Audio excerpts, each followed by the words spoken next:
rôle, donc c'est Chief Product Officer, responsable produit.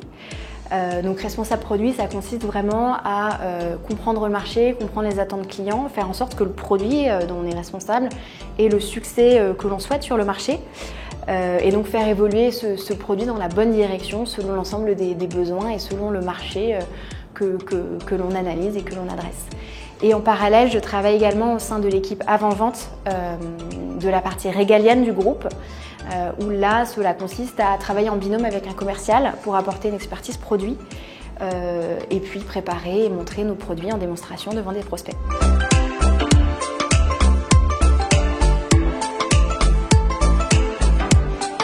Je pense que ça va surprendre personne. C'est une question d'organisation avant tout. Aujourd'hui, je suis maman d'une petite fille qui a 2 ans, j'ai un mari qui voyage beaucoup. Moi-même, je me déplace régulièrement dans le cadre de mon parcours et au sein de Chatvision. Donc il faut s'organiser à l'avance. On a la chance de pouvoir compter l'un sur l'autre avec mon mari et du coup de s'organiser ensemble pour faire en sorte que l'un et l'autre puissent avoir sa carrière professionnelle et on peut s'appuyer l'un sur l'autre sans avoir l'un qui toujours fait les mêmes concessions.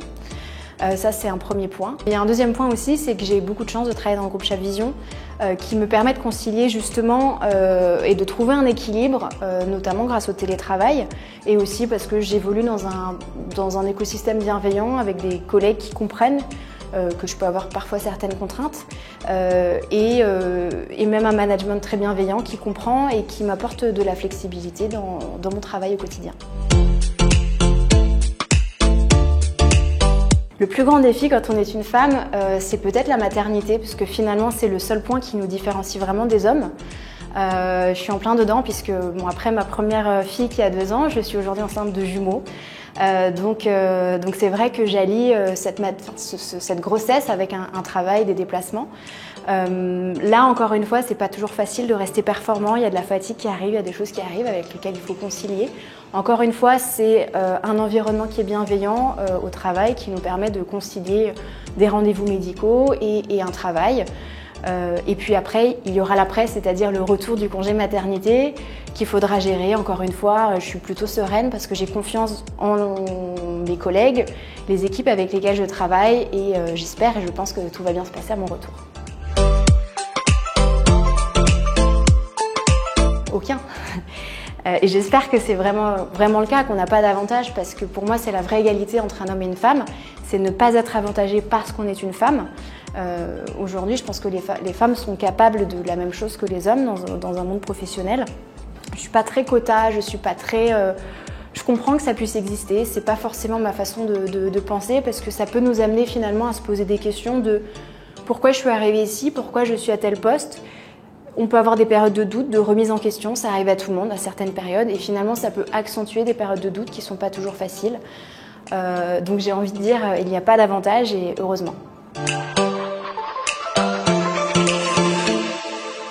Un premier parcours qui me vient, c'est celui de ma sœur, qui est médecin urgentiste, qui a un parcours très brillant et qui, dans son quotidien, qui aujourd'hui travaille dans un hôpital en tant qu'urgentiste et qui est souvent confrontée finalement à des inégalités parce que du fait qu'elle soit une femme, qu'elle soit jeune, on part du principe qu'elle est infirmière, qu'elle n'est pas médecin et où des fois elle a des remarques presque violentes de dire c'est pas vous que je veux voir, c'est un médecin que je veux voir et quand elle dit mais c'est moi le médecin, des fois les patients ne comprennent pas et en fait on se rend compte qu'il y a un vrai stéréotype autour de certains métiers qui sont pensés très masculins alors qu'ils ne le sont pas forcément et du coup qui peut amener des obstacles que certaines femmes peuvent avoir dans leur carrière professionnelle. Et finalement toutes ces histoires-là en fait me permettent moi de me rendre compte de la chance que j'ai aujourd'hui dans mon parcours de ne pas avoir été confrontée à des obstacles supplémentaires du fait d'être une femme où j'avais l'impression, et je peux avoir l'impression parfois que c'est une normalité, sauf qu'en fait ça ne l'est pas forcément et dans certains domaines certaines femmes en fait ont beaucoup plus d'obstacles que les hommes.